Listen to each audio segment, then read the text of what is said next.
Welcome to the Retail Code. Today we have Gary, Newbury, and myself. I am a retail expert with extensive knowledge in merchandising, planning, and product creation, and I help retailers with speed to market, improving their profitability, and increasing their organizational effectiveness. Gary, to you. My name is Gary Newbury. I'm a senior executive on call. I help boards and business leaders with navigating disruption and also reinvigorating their supply chains.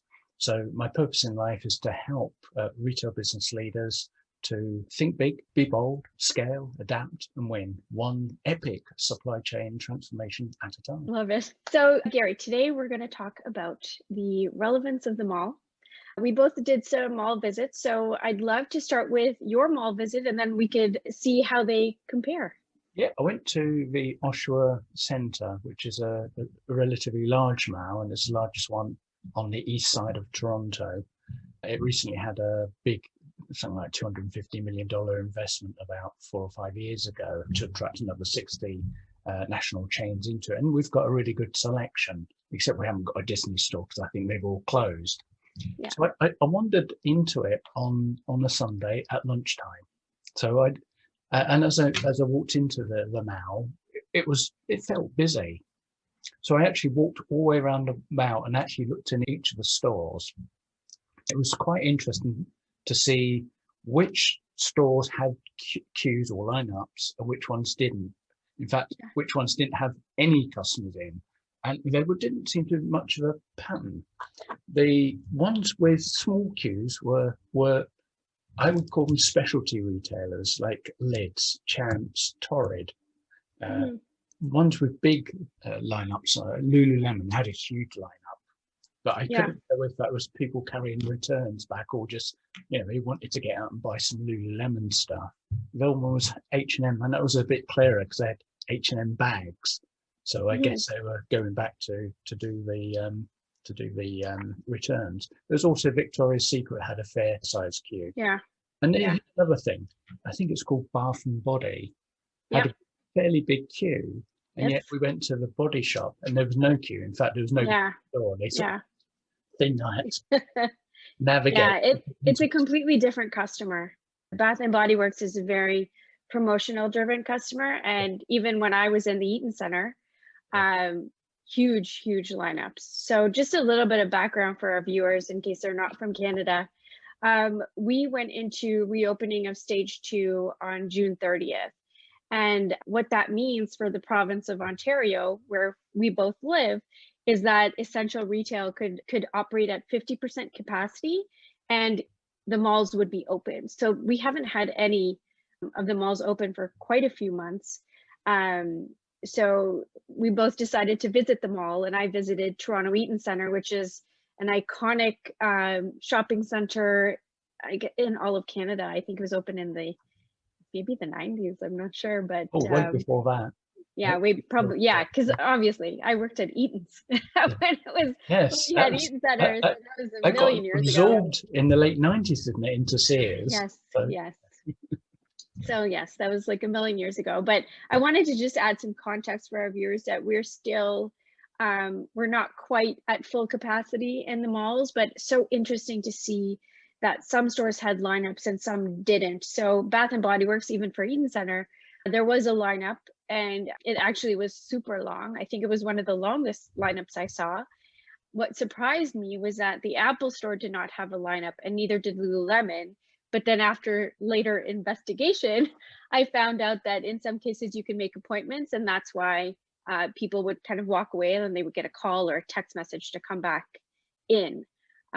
Zara had a huge lineup, and I think a big part of that is returns, because with fast fashion, of course, you have a lot of challenges around you can't try things on and you're always returning, and of course, styling and sizing doesn't always match up as we know when you buy online. So I think did you find that Zara had a long lineup and the fast fashion retailers had a long lineup? Well, Zara actually is if you can imagine, a rectangle, and Zara's at one end of it. So its footprint, I suspect there's about 20 to 30,000 square foot in their store. So even if they said, let everybody in that you can. There was no lineup. Interesting. They wouldn't be much of a queue anyway. Whereas at other Right. stores, which were more smaller format, they would have to kind of manage people coming in, which would develop a lineup. But one of the things Yeah. I would say, and we just touched on this just before we came onto the call, I actually I looked into pretty much every store, and there was about 200 plus stores.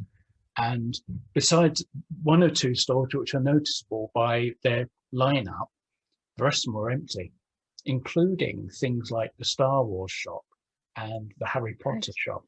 I honestly thought they would be like huge queues and people going in to buy very much sort of custom merchandise. Nobody. I felt embarrassed walking past them, frankly.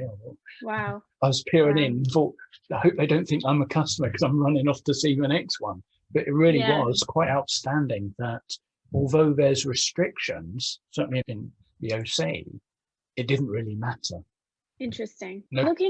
Looking at into stores like the stores you were looking, like the Harry Potter, and did you find that there was an exceptional store experience just like by peeking in? Did you find there was anything different about the store post-pandemic and of course compared to pre?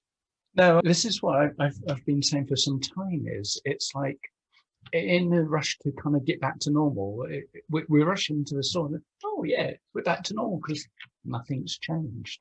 Right. And I suspect that what the only change that will be perceived will be more discounting to kind of shift the stock. Because if what I saw was representative of what's ahead, there will be some deep discounting to shift things along. And then we have to think about issues like, what does that do to the brand? Mm-hmm. And I think in apparel, we're definitely seeing a lot of discounts just because of how apparel and accessories and footwear manage their seasonal calendar.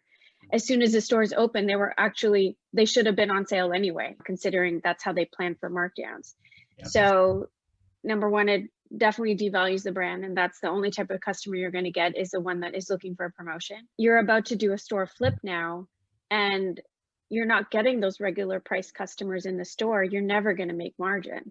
So, in terms of changes that need to happen post-pandemic, retailers really need to rethink their strategies on how they're going to survive and differentiate themselves and move forward, like the Lego store. And that's a reason why I asked you about the Harry Potter and the I guess more youthful stores, let's call them. That experience matters. And that Lego store that's open, they're going to open, I believe it's over 100 more stores. And it is about the experience. It's about people going in as a family, spending time in the store.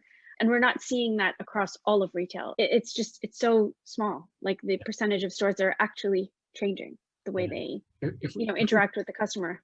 If we think about what has happened to consumers over the last year, we've only been allowed to go into, for the longest period, going into grocery, going into pharmacy. So let's just focus on grocery. I go into grocery and I look around, everyone's in masks, I've got to do the hand sanitizer, get in, get out. So that's a habit I've developed. If that's a habit I've developed, but many other consumers have developed, they will be going into stores and going, don't like it, not enough price discount, not enough difference, whatever it might be, I'll go on to the next one. And I think that what I was seeing in the walkways was a lot of traffic. And I think people were maybe going into stores and not hanging around. They were saying, no, not for me, move on. So I think we've encouraged, because of our, how am I say, preference, or whatever it is, our experience of going into grocery, where it was like, get in, get as much as you can, put it in your basket and get out, because it's a dangerous place, apparently. I think that we've probably still got that habit, and we will continue to have that habit for quite some time. Yeah, I think so. And just speaking of habits, let's talk about curbside. Curbside in BOPIS is here to stay. A lot of retailers have dedicated sections for customer pickup and of course returns.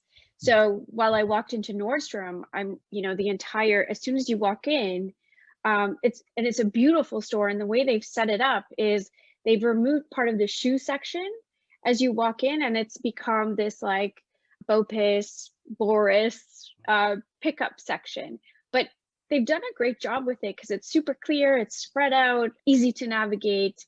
But the challenge with that is people are walking into the store and there's no, I believe, that there was no opportunity to upsell any type of merchandise. It was right in the beginning of the store, you walk in so you can walk out.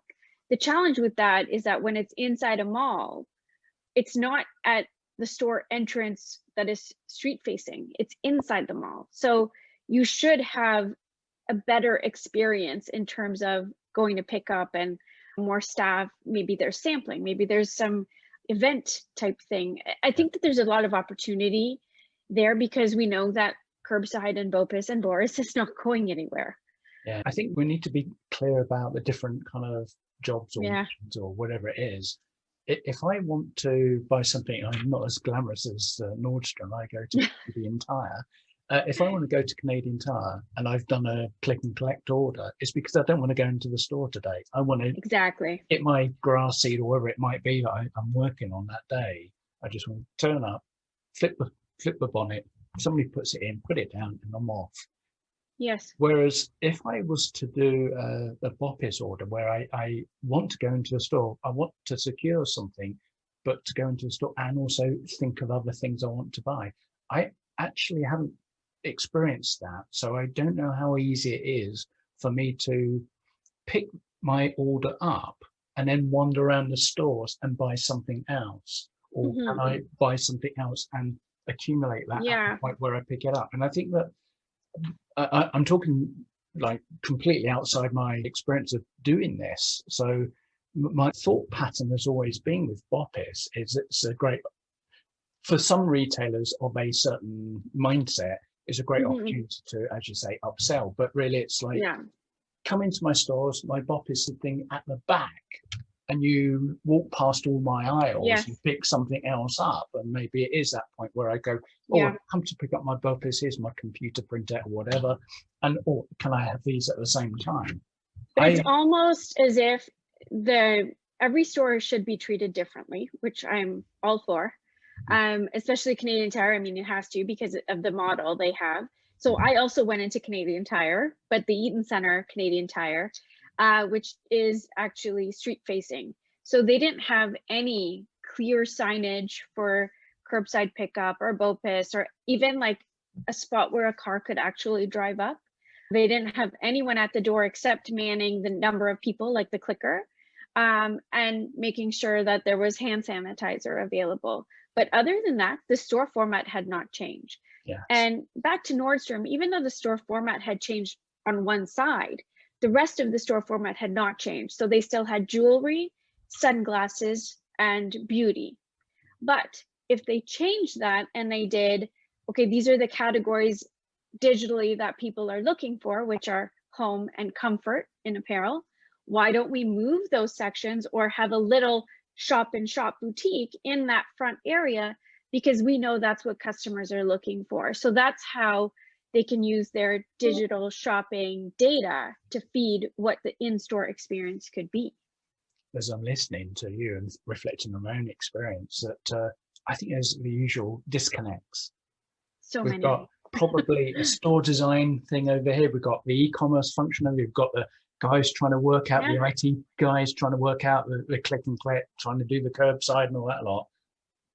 Where's the big vision of what retailing is going to look like in 2021, 22, 23, 24, 25? What does that natural progression look like? And what can I go to a normal store now and actually see that progression starting? I mean, you mentioned Nordstrom have actually done something, but you've also gone on to say, but they've missed a trick. And much the same as you with Canadian Tire, that it's like we have tick, we've done it. Exactly. This is the evolution. To take the customer, because I'm a pretty loyal Canadian Tire, regardless of how much I rib them, I'm a pretty loyal Canadian Tire customer. I go there for quite a lot of stuff. They're not taking me on any version of journey, any which way. And yet I bet you there's somebody in head office who's saying, this is our customer journey. There you go. Bing, bing, bing, for bing, sure. For sure. Talk to me. I'll tell you exactly what the customer journey looks like. Yeah, exactly. And that's the importance of that relationship with the store, right? You have to, especially in leadership, you have to walk the floor. Yes. I did go into the other anchor store in the Eaton Center, which is the Bay / Saks.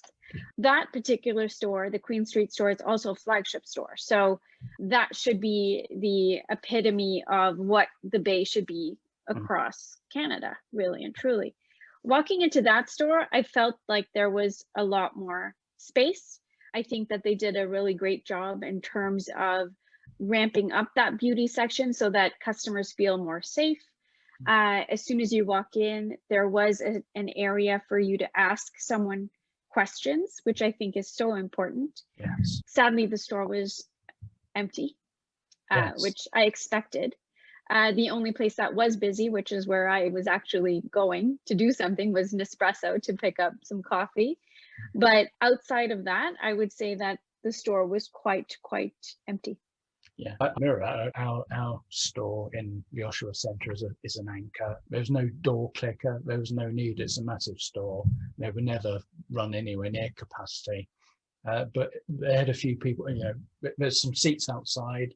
People might want to sort of put the seats there and get people to come into the store, but they weren't. They were sitting down, resting. Yeah. They were going to go and shop somewhere else, or I just saw a little bit of transit traffic in there, but. Yeah, I looked inside, it wasn't busy. Yeah, and it really just comes down to the relevance. Like, do we even need anchor stores? Do we need malls? What does the future of the mall really truly mean? And how are we going to increase that footfall so that both the retailer and the mall are winning?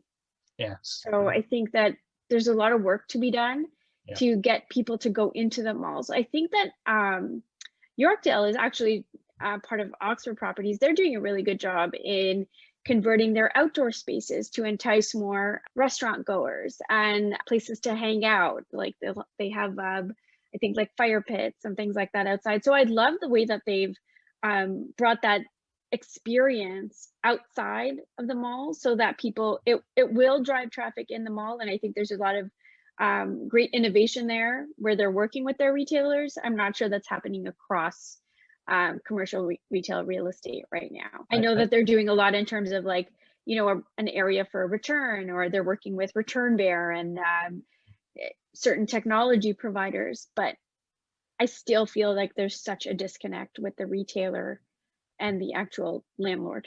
Yeah, I agree with you. I've been arguing for some time that the landlord has had a pretty easy existence. They've normally had a queue of retailers wanting to get into a public space, and now a shopping centre. So they're kind of, we don't have to work too hard. And the rentals are just, you know, they're typically on 5-10 years, you know, sometimes longer. And there's some clause in them to keep the thing going up. And they get their marketing spend as part of their fees, and they may not spend it. So it's all money pouring in, and all they have to do is make sure their outgoings, which is to institutional investors, are at steady state, because it's typically pension funds who are funding. I think that landlords have to really step up now, because retailers can't do this on their own. If a mall is going to be a destination, they have to start curating the nature of retailers in their environment. And they've got to have some well-known brands like the Lululemon, maybe some Nordstroms or whatever it is, but also some much more interesting things which are more transitory. So people kind of, I wonder what we're going to find out this time when we go to the mall. You know, I wonder what great things are going on there. And also they have to help the retailers to fulfill online orders. So if we do have a situation where we shut down the mall again, business can carry on, albeit that people can't get into the mall, but they still generate income from the merchandise. And I think that I'm not seeing too much. I'm seeing quite a lot of talk about it, but I'm not seeing much real action. I'm seeing some small glimmers of hope, but I don't think that they're thinking deep enough about this problem. It's like with the Go4 thing in Square One. It's like Go4 got in there doing the 2-hour delivery, whatever it is, and that's great. But that's not it. That's not like, that's just the start of something. It's not like game over. We've done it. I mean, it is a start, and I think that there's a lot of opportunity to blend that digital and like the offline and the online experience for the mall specifically. But there's so many challenges, and I think them partnering with retailers, that there's a big challenge there because of not understanding real-time inventory. For example, you look on the apps that the malls have created where they allow you to pre-shop, which is great. I love the concept, but there's only like 10 retailers on there. So that makes me, I would never go back to that app because there's only 10 retailers and they don't have up-to-date inventory or stock on there. So how can I pre-shop? I mean, the idea is great, but the execution is horrible. Yeah. So, I mean, like I said, I think that there's a lot of opportunity, but the mall has to change. I mean, they need to evolve and almost recreate themselves as, okay, you know what was the purpose of the mall? It was to bring communities together. Let's do that then. And fundamentally, that hasn't changed. We just got lazy. And we now need to, I mean, the pandemic should be a really kick up the back end to say, yes. Okay, we're catalyzed to do something differently. We have to approach this problem. We've still got the same problem. We want to respond to our local community, whether or not that's now online or in person. But we need to do something more than we have been doing for the last 10, 20 years, because it's not good enough. It's not capturing what we want to do, which is retailers are busy and the mall, takes their 10%, whatever it is. Nobody's winning out of this current situation. There are many retailers are going down the plug hole, and the malls are going, well, pay your rent. Yeah. Why can't you pay your rent? We don't understand. And that's not a place for anybody to be in, the mall owners or the retailers. It's got to be a collaboration. But I wonder what has to happen. We can have these little tweaks on the side, but the mall owner has a real opportunity to start curating retail concepts. And I'm not sure how they do. How motivated they might be. Yeah. And I think that temporary lease agreements and pop-up stores are a way to do that. Yeah. The challenge is that, they're used to having those 5-10-year leases. So that revenue stream now has depleted, especially around those middle stores closing. Who's going to fill those spots? Can they pay? Do we need to change the way we have our landlord-tenant agreements, and it becomes an actual partnership where they get a part of the revenue, which a lot of shopping centers do. But I think that once the shopping center has a stake in if retailers are winning or not, I think that will drive different conversations and new ways of looking at things. But we're still only in stage 2 in Ontario. Yeah. But we'll see what happens to those C&D malls across Canada and the world. Outlet shopping is still strong. A lot of people going to the fashion outlets out in Milton. There's lineups there pretty much daily. So I think we'll see what happens. Is the shopper just looking for promo, or is the full price shopper still exist in physical? I hope so. We will be going into allegedly stage 3 very shortly, and at some point the subsidies for companies and for individuals will be wound down, and we'll see exactly what damage has been done, not by the pandemic, the virus, but by governmental interventions, trying to keep everyone in a good shape. We'll see what that really looks like, and I think there'd be a massive charge to value. I mean, if we thought we were quite cost conscious here in Canada, we're going to be world class in charge around looking for promotional opportunities. And I don't know if many retailers will have a clear idea what that looks like. If you think you've been doing great promotional schemes so far, well, like kind of double or triple that. Can you survive at that level? Can your margins take that kind of a hit? Yeah, and I don't think they can. No, I don't. I think there's an unwinding of retail that's right in front of us, and it will be triggered by the subsidies being released, and then people finding out that if they've been on furlough, that they haven't got a job to go to, and there'll be a whole range of things that will percolate Yes. up. I think the labor conversation is definitely another episode. There's Yes. a lot happening in that space. Yes, we'll do that. Let's do that. Okay, done. On that bombshell. Thanks, Lisa, for a really interesting conversation again, and look forward to our next one. It's a wrap. It's a wrap. We hope you enjoyed the conversation. Hit the like button and leave your comments. Connect with us on LinkedIn to get the heads up on future episodes of The Retail Code.